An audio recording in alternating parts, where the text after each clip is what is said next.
hadis larangan memandang kiblat ketika buang air. Okey. Terdapat hadis yang melarang seseorang untuk membuang air sambil menghadap kiblat atau membelakangkan kiblat. Okey, tengok hadisnya daripada Abu Ayyub Al-Ansari.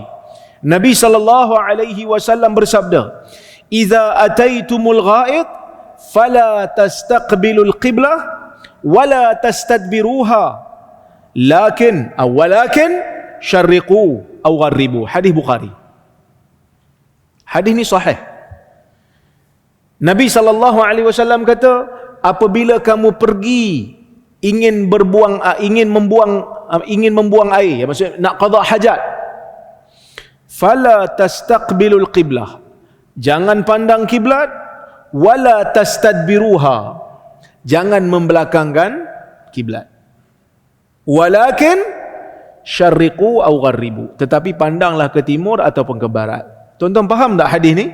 Arahan dia jelas tak? Jelas. Ramai yang mengangguk jelas. Macam mana boleh jelas? Arahan yang pertama kata, bila nak buang air, jangan pandang kiblat, jangan belakangkan kiblat. Arahan yang kedua kata, pandanglah ke timur atau ke barat. Kiblat kita belah mana? Barat. Mana yang ngangguk tadi? So kena faham kot tempat jugalah hadis ni. Maksudnya, untuk orang Malaysia, dia tak bolehlah pandang ke timur atau barat. Sebab kiblat dia ke mana? Sebab kiblat dia berada di arah barat. Arahan yang pertama tu untuk semua orang. Arahan yang kedua tu untuk orang Madinah. Arahan yang kedua tu untuk orang Madinah, sebab orang Madinah kiblatnya berada di selatan. So pandanglah ke timur ataupun pandanglah ke barat, tak ada masalah. Jangan pandang ke selatan atau pandang ke utara. Sebab pandang ke selatan dikira menghadap kiblat, pandang ke utara membelakangkan kiblat. Clear tak? Sekarang baru kita clear. Barulah kita tak rasa hadis ni macam tak logik pula. Sebenarnya kita yang tak faham. Kerana Nabi SAW duduk di Madinah, nak bagi orang Madinah tu faham. Okey. Pendapat yang rajih dalam masalah ini ialah larangan ini hanya berkaitan dengan orang yang buang air di kawasan luar seperti padang pasir atau hutan. Sebab ada yang dah mula confuse. Tak boleh pandang kiblat atau belakangan kiblat. Macam ni saya kena renovate toilet rumah saya. Memang ada ulama yang pegang pada pendapat mutlak tak boleh.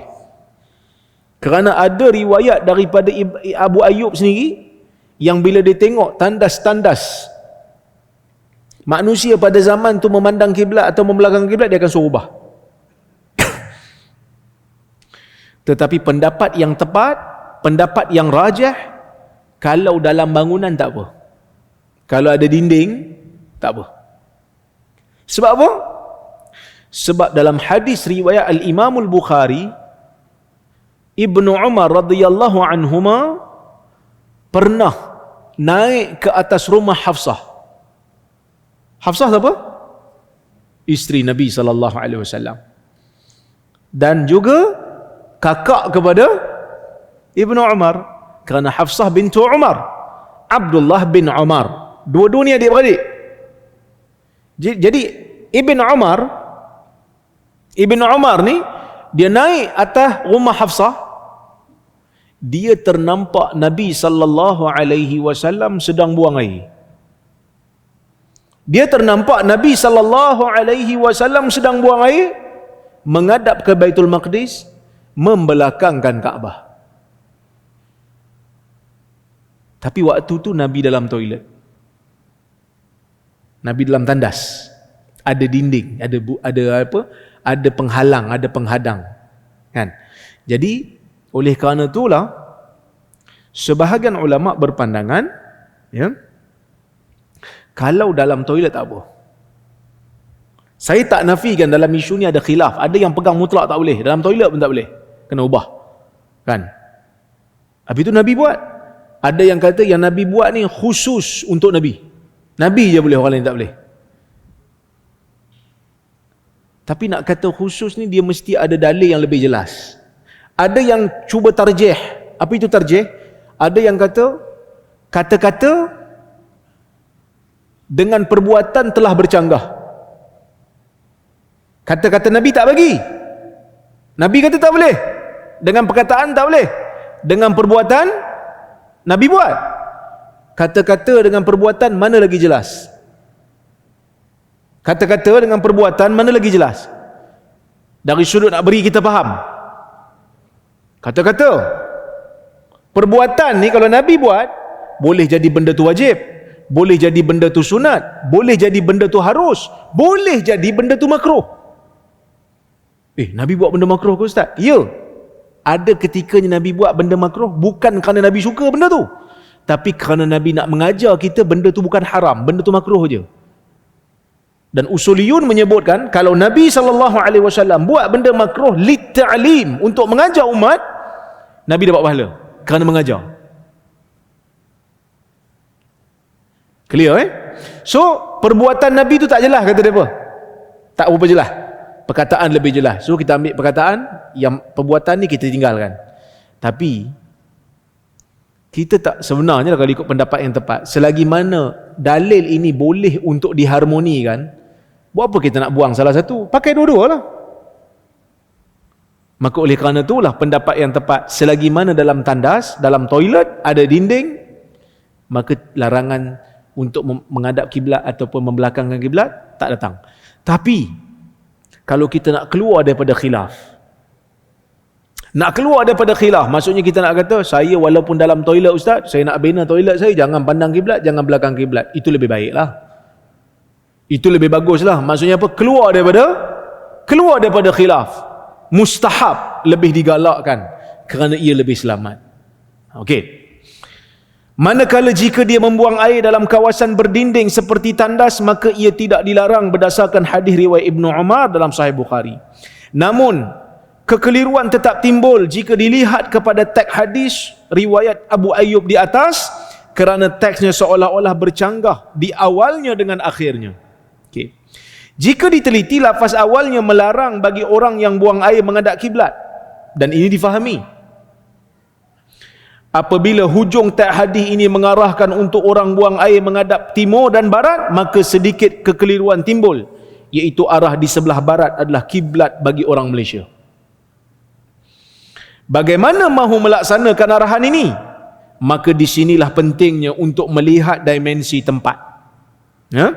Ini kerana arahan yang pertama tadi adalah arahan untuk semua umat, di mana pun mereka berada, iaitu jangan buang air sambil memandang kiblat atau membelakangnya. Membelakanginya. Tetapi arahan kedua, iaitu memandang ke timur atau barat, ialah arahan untuk orang Madinah. Kerana kiblat mereka bukan arah timur atau barat. Ini kerana Mekah berada di bawah ataupun di selatan Madinah. Al-Khattabi menjelaskan perkara ini. Al-Khattabi ini ulama hadis yang silam lah, ulama lama. Waktu dia hurai hadis, dia kata apa?